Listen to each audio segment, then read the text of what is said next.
What's up, guys? Chris Moulton, Andrew Martin. It's the Union Report, and of course, we have with us the elder statesman of the Monterey Bay FC team, Alex Dixon. How are you doing today? I'm good. Thanks for having me on. Awesome, man. Well, we're so thankful that you took the time to join us. And as I kind of prefaced a little bit in the intro there, you're kind of like our senior guy now. You're one of, if not the most experienced USL player that we have on the team. Yeah.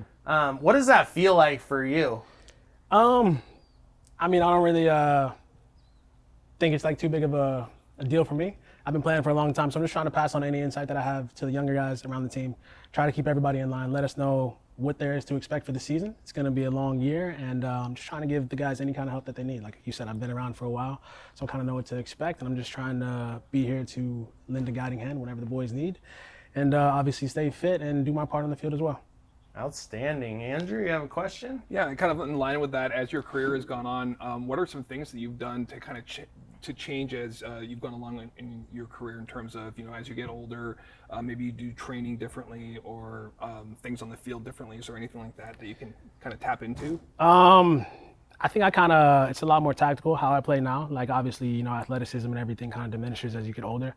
I think I'm still pretty fit, still pretty athletic, but my game's not as much as like high intensity, like taking guys on 24/7 all the time. I kind of pick and choose my moments, find pockets, things like that. But as far as taking care of my body, it's a lot of ice baths, a lot of stretching, a lot of lifting weights, just trying to maintain and feel as good as I can going into each match day, each training. And it's kind of what's allowed me to play as long as I have so far. Yeah, absolutely. Thank you. So, Alex, Andrew kind of stole my question, so I'm on the fly here. But as the guy that has been around the longest in this league, what are your post trainings like? I mean, after the ice baths, after the stretching, what are you doing in your personal time that is translating onto the field for you?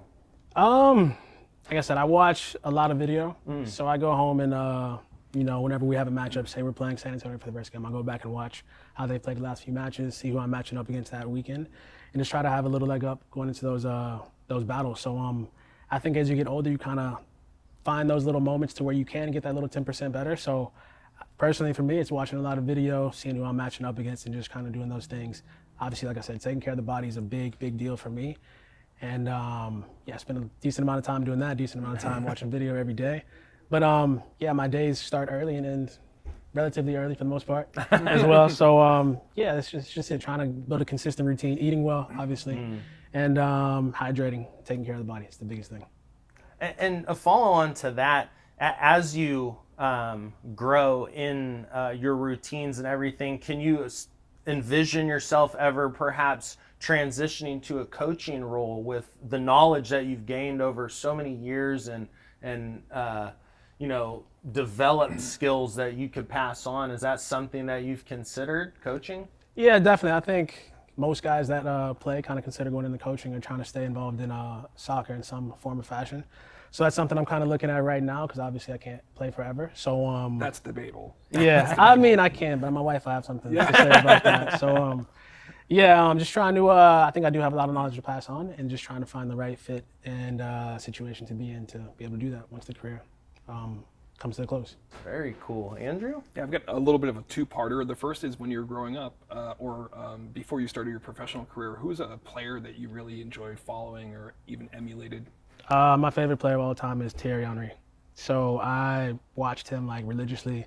The original Ronaldo as well. Those two guys were like my two favorites growing up. So I actually got to make my debut in Houston, and I played against Henry, so that was like a big moment for me, and something that you never think would be possible. And obviously he went to New York and was playing there, so whenever I stepped on the field and saw him there, it was kind of like awestruck for a bit and kind of had to snap back into the moment of playing the game. But no, I think I based my game a lot off of him, and then as I got older and watched more players, I kind of picked things up from, Iniesta's, Messi's, things like that. Just trying to take stuff from everybody's game and just try to learn as much as I can. Even now, like I watch a lot of Bukayo Saka, Cole Palmer, players like that. And it's just always trying to steadily learn, study, and evolve. And like, you never stop learning and growing as a player. So until you hang up the boots, I think you always have an opportunity to get better.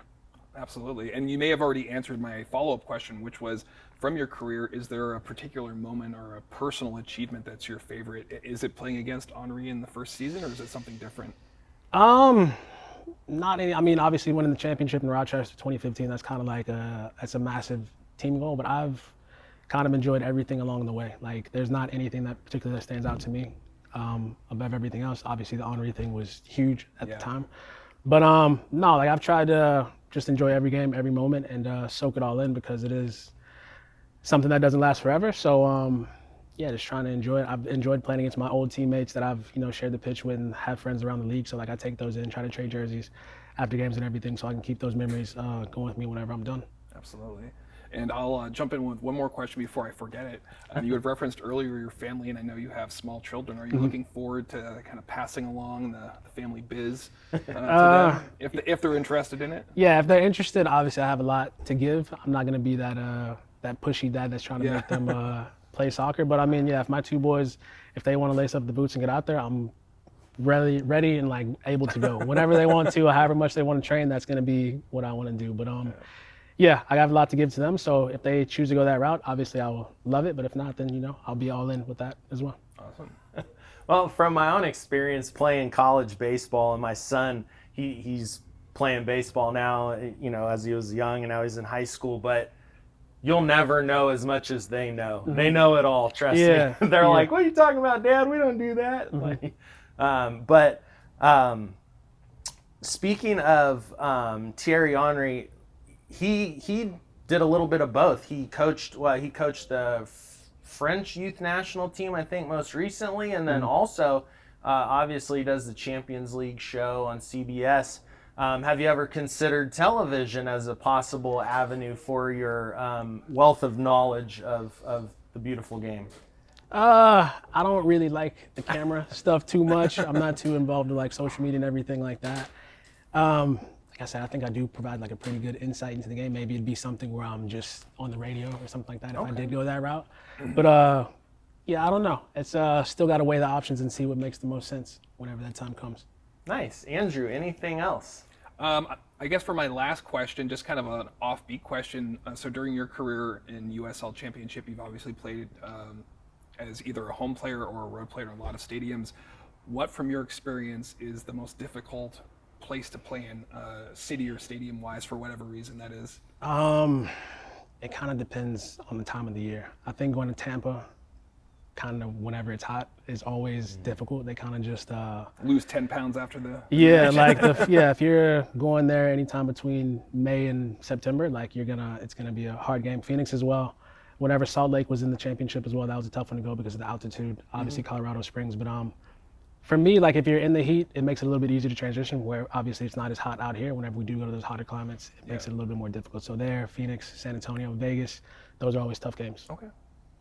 And I guess looking at it from the other perspective, how difficult is it for players to come here? I mean, right now, obviously, this is not game time temperature. Even last Saturday at the season ticket holder event, it felt like mid-70s while they were doing the kit release, and then it's time to kick off. It's like 59 overcast. How hard is it for a player that's coming from the North Carolina, the Tampa, the hotter, more humid environments to come here to Cardinale and play when it's, like you said, May to September and it's like freezing cold? Yeah, I think they don't know what to expect coming in. Like they picture California and they just think it's going to be hot, like LA or Palm Springs, something like that. So whenever they come here, I think they are shell-shocked. So I think a lot of those guys come out short sleeves first half, and then by halftime, some of them wearing gloves, some of them wearing long sleeves. So I think it definitely is a home field advantage for us, and it's just kind of catching players off guard. Some guys kind of catch on a little earlier, but definitely plays in our favor. Nice. Well, we really appreciate you taking the time to hang out, answer a few questions with us, Alex. Best of luck to you this upcoming season. We know, you're going to be right there in the Golden Boot. I got a feeling, man. Hope so. Yeah, I hope so. Well, thank you guys for watching, and we'll catch you guys next time on the Union Report.